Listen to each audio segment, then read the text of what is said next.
SCP-001, SCP-231, SCP-2317, ou mais conhecido como Harak, o Rei Escarlate. Ele é uma das entidades mais poderosas do universo SCPs. O Monarca Carmesim, ele é um antigo deus e a manifestação das trevas mais poderoso da ficção. Muitos de vocês já se perguntam e me perguntaram também, né, o quão poderoso é o Rei Escarlate. E ele realmente é uma das entidades mais poderosas da ficção em si, uma das entidades que colocaria medo em qualquer outro universo possível. É nesse vídeo de hoje que vamos destrinchar o quão poderoso é o próprio Rei Escarlate. Fala pessoal, beleza? Aqui que vos fala é o Thiago e hoje estamos em mais um vídeo. E antes de mais nada, se você é novo ou nova aqui no canal, muito prazer, meu nome é o Thiago. Nesse canal trago várias batalhas contra vários personagens diferentes, universos, né? E aqui também a gente fala mais sobre inúmeros personagens de quadrinhos, animes, mangás, livros e assim vai, cara. E se você curtiu o conteúdo, considere se inscrever no canal, deixa aquele like também, que eu garanto que você vai ficar muito informado sobre vários personagens da ficção e principalmente hoje que eu vou te manter informado, atualizado sobre o quão poderoso é essa entidade, o Rei Escarlate, o horror que assombra o mundo dos SCPs em si. Inclusive foram vocês que votaram na votação que eu fiz lá na comunidade, que tinha um SCP-3812, o Rei Escarlate e o Pennywise, né, na sua forma verdadeira, e o próprio Bill Tipper. O Rei Escarlate ganhou com bastante folga de passagem, né. Enfim, o Rei Escarlate nasceu com o plantio da árvore do conhecimento, chamado de Karak na época, né, e ele era o menor dos seus irmãos, mas o único consciente, e isso deu a ele uma grande dor, né. Ele também chegou a decidir que a própria existência ela é dolorosa e que ele não faria parte dela, além de que também destruir a própria existência. Ele começou então consumindo seus irmãos e se fortalecendo em sua essência. Ele jurou destruir a árvore do conhecimento, criador e a criação, e consumiu e subjugou todos os outros deuses, nomeando então-se de Rei das Trevas abaixo. Ele declarou a própria guerra com a própria criação, uma guerra que não terminará até o fim de tudo. Quando ele veio à existência, seu poder já era capaz de consumir os Elder Gods menores e escravizar completamente os ditos Elder Gods também, fora que ele também era capaz de matar eles completamente. Quando comparado aos Elder Gods, é dito que o seu poder os supera completamente ao ponto dele ver eles como insignificativamente menores em comparação. Os Elder Gods são seres de 196.884 dimensões que estavam matando os deuses anciões inferiores, como por exemplo o próprio Yadabaoth e o Mekhen. No domínio do rei, ele passou pelo caminho que havia esculpido, o caminho que ele está esculpindo. Ele viu um emaranhado de caminhos apodrecidos envolvendo de reinos mortos e despedaçados, onde não havia nada inteiro e tudo estava então poluído com cadáveres dos deuses. Pouco restava, embora ele visse que muitas criaturas imundas haviam se estabelecido na esteira do rei e o caminho estavam sendo perseguidos pelos próprios homens apodrecidos. Aqueles monstros e demônios também, restos deformados que sobraram da guerra interminável do rei, devoraram seus limites como vermes, como mariposas comendo então roupas, e eu sabia que eles buscavam o que estavam além. Na verdade, vi muitos buracos de onde as longas canções de Yesod Witch Faces, e entendi por que meios aquele reino facetado ganhou suas cicatrizes. E chegou a ser declarado também que Yadabaoth pode destruir todas as realidades, dimensões, espaço e tempo, onde as dimensões foram declaradas infinitas. Mekhen chegou a lutar contra Yadabaoth fora do tempo e também do próprio espaço. Como ele é muito forte, mais forte do que os seus próprios descendentes, que são capazes de danificar a árvore do conhecimento e os caminhos, existem três fatores de conhecimento a partir do qual todos os termos vêm da criação, incluindo também o próprio conceito platônico. Ele chegou a destruir a árvore do conhecimento, e mesmo o Rei Escarlate tem conceitos platônicos, quando ele foi com força total e ele chegou a abalar tudo que existe. A batalha do Rei Escarlate com seus irmãos mortos fez com que toda a criação se transformasse em cinzas. A criação inclui também a narrativa da fundação, incluindo também incontáveis dimensões infinitas, e onde existem infinitas narrativas superiores, em que cada narrativa vê uma e a outra, de baixo como nada além da ficção, sendo então um grupo de multiversos em uma só estrutura. E como cada multiverso ele é infinito, ele, o Rei Escarlate, ele destruiu a 9ª Ionosfera, que é a quinta dimensão. Mesmo o Rei Escarlate estando então no seu estado mais, entre aspas, enfraquecido, né? Porque ele ainda assim ele é realmente poderoso, ele ainda assim consegue aí oferecer perigo muito além de qualquer multiverso. Como um todo, o seu poder, a presença do próprio Rei Escarlate era tão poderosa o suficiente para poder ameaçar toda a criação. O universo de SCP Mythos, ele é composto de infinitos versos externos, e o Rei Escarlate ele abalou tudo, apenas acordando, cara. O Rei Escarlate também come literalmente seres do hiperverso, que contém dimensões infinitas, citando também os outros deuses anciões inferiores. E, além disso, ele é tão poderoso que os 3 irmãos mortos tiveram que nerfar os seus poderes 3 vezes, antes dele finalmente se sentirem confiantes para poder enfrentá-lo com o seu próprio exército. E mesmo assim, uma batalha contra o Rei Escarlate, do Rei Escarlate com os próprios irmãos mortos, foi nerfada e destruiu a biblioteca que a criação origina. Mas depois da batalha, finalmente, os 3 irmãos mortos baniram o Rei Escarlate de volta ao seu sono. E até hoje espero que o Rei Escarlate nunca mais acorde. A serpente que guarda a árvore do conhecimento, ela é considerada onipotente, e ela também teme o Rei Escarlate. Quando o Rei Escarlate ele acordou, Natasha ficou aterrorizada e também se perguntou como o todo-poderoso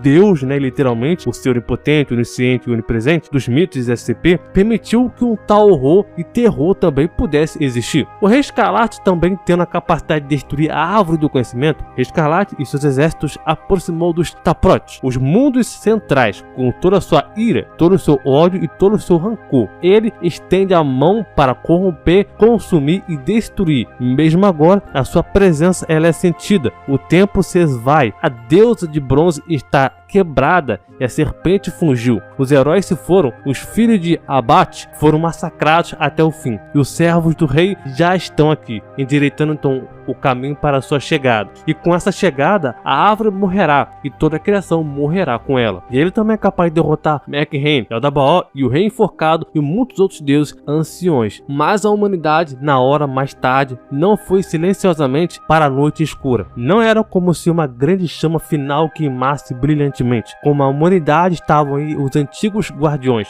Hakama, não mais quebrada, mas com suas frotas de anjos encouraçados, grandes o suficiente para poder apagar o céu. E Natasha, ou Nasha, né, que é a serpente, finalmente voltou do seu exílio, a sua plumagem brilhante e o fogo em sua boca. Os Harcourts de Eldabaoth, que só tem os vislumbres do seu próprio poder, podem finalmente derrotar todo o exército Leviatã sem usar as suas facetas. Os Harcourts mentiu e uma conspiração estava em andamento. Essa afirmação ela é totalmente infundada e considerada incrivelmente improvável. Ele afirma que os Harcourts estão planejando desencadear uma guerra contra o Rei Escarlate e queriam remover Goron para enfraquecer o seu próprio exército. Isso considerando improvável devido ao fato de que os Harcourts não terem agido contra outros senhores. E além disso, eles possuem maiores capacidades e podem facilmente destruir o exército do próprio Rei Escarlate sem usar os seus recursos. Eldabaoth também pode superar o Rei Escarlate de poder completo. Lembrando, pode. Rei Escarlate também, como ser arquétipo, ele está também sendo dominado e também estando sob o seu domínio, junto com o próprio Leviatã. É visto o Rei Escarlate envolto em sangue, viu as suas 7 lanças e viu as suas 7 filhas noivas, viu os seus 7 selos em suas sobrancelhas, viu seus filhos, os vastos Leviatãs, em suas fileiras e muitos outros jurados ao serviço do rei. Revel, o filho de Adam, que havia derrubado os deuses de Devon, ergueu a voz em desafio ao Rei Escarlate. E o Rei Escarlate lhe respondeu. Revel,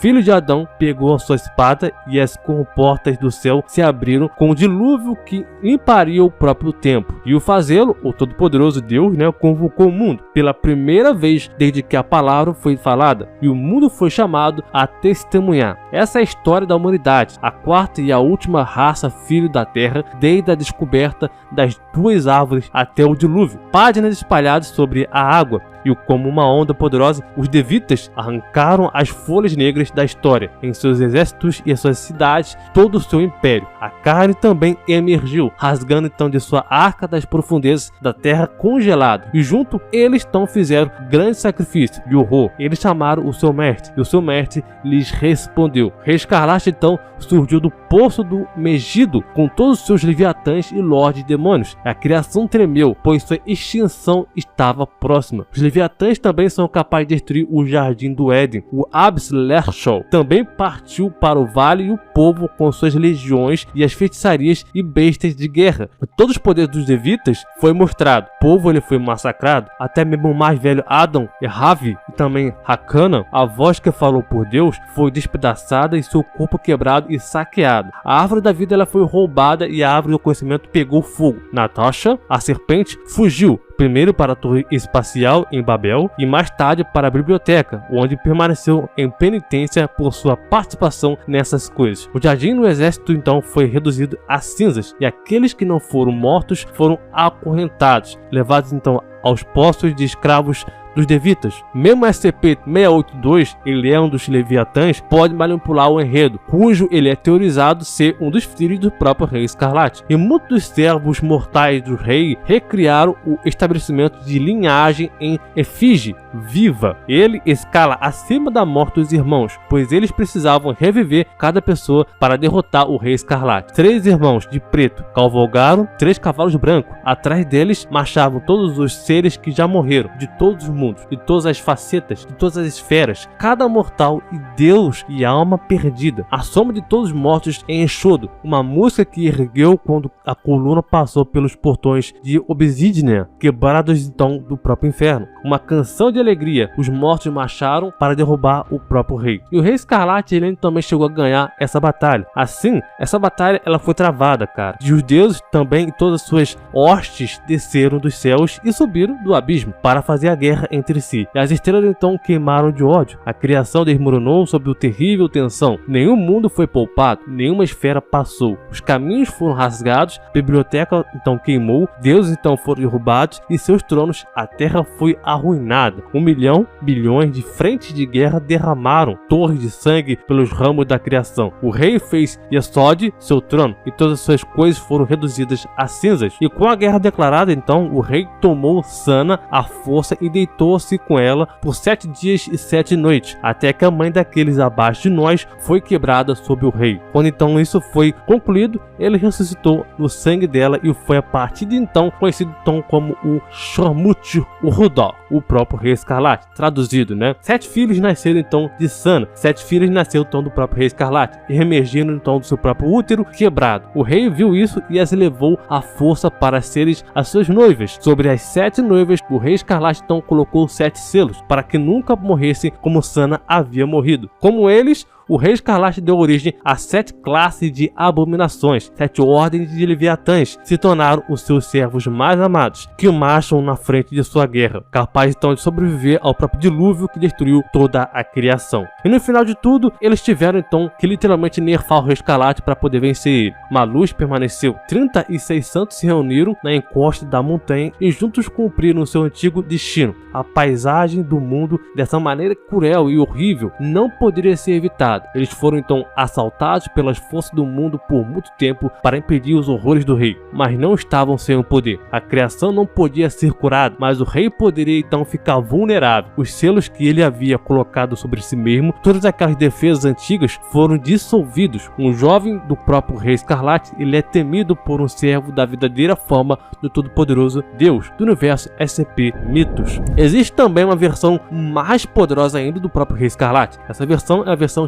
chinesa, ou ramo chinês, né? Nessa versão, não é só o Rei Escarlate que ele é mais poderoso do que a versão inglesa, mas também todo o universo SCP, ele é poderoso. Para resumir, tá? O quão poderoso é essa versão chinesa, ou ramo chinês, ele é praticamente a mesma versão inglesa, só que muda algumas coisas. O Rei Escarlate, nessa versão, essa forma de Deus, ele é apenas um avatar para sua verdadeira forma, que é o demônio carmesim. Seus filhos são capazes de comer outros deuses que estão na árvore da vida e deuses anciões inferiores. As árvores são feitas de muitas escalas narrativas. As escalas narrativas são camadas metaficcionais infinitas, uma em cima da outra, bem parecido com o universo de Umeneco. Cada nível vê uma outra abaixo da cosmologia, como algo ficcional capaz de ignorar a manipulação da lei narrativa. O Rei Escarlate ele é capaz de destruir inúmeras bolhas fantasmas. Essas bolhas fantasmas contêm o seu próprio toque, que contém um número infinito de escalas narrativas. O Rei Escarlate então ele está acima da camada narrativa mais alta, capaz de destruir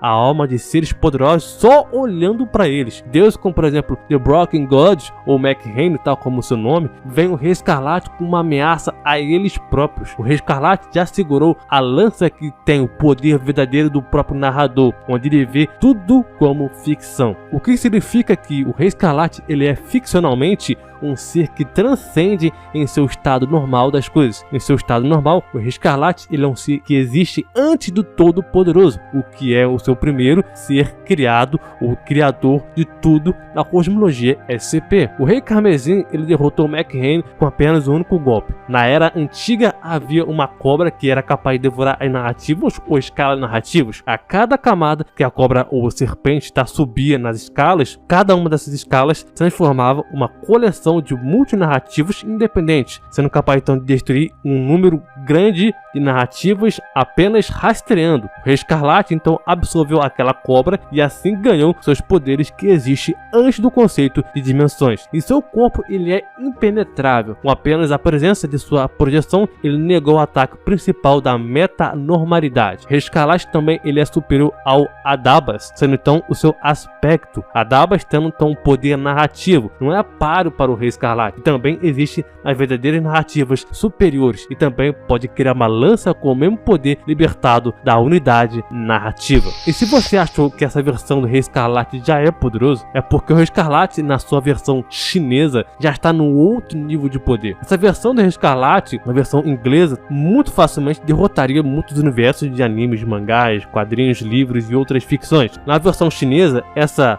questão de derrotaria também facilmente se estenderia a vários outros universos com muito mais facilidade, porque a versão chinesa, o ramo chinês, ele é muito mais poderoso na palavra literal do que a versão inglesa. A questão é, quem pode derrotar o Rei Escarlate? Quem teria o poder suficiente para vencer o Rei Escarlate em seu auge de poder? Eu posso te dizer que vencer o Rei Escarlate ele é praticamente impossível. Poucos personagens terão ou teriam condições de vencer ele 100%. Afinal, esse é um dos SCPs mais poderosos, se não for o mais poderoso dos SCPs do universo SCP. Lembre-se que se você pode também sugerir o próximo personagem desse quadro aqui, do quão poderoso ele é, que eu vou estar lendo nos comentários aqui, tá? Não se esqueça, comenta aqui. Também se inscreve no canal para você ficar ligado em todas as novidades, batalhas mortais, entre vários outros personagens da ficção. É muito importante ter você, a sua presença aqui embaixo, nos comentários, também aqui no canal também para você estar acompanhando tudinho que eu vou estar soltando aqui para vocês. Muito obrigado, valeu, falou e até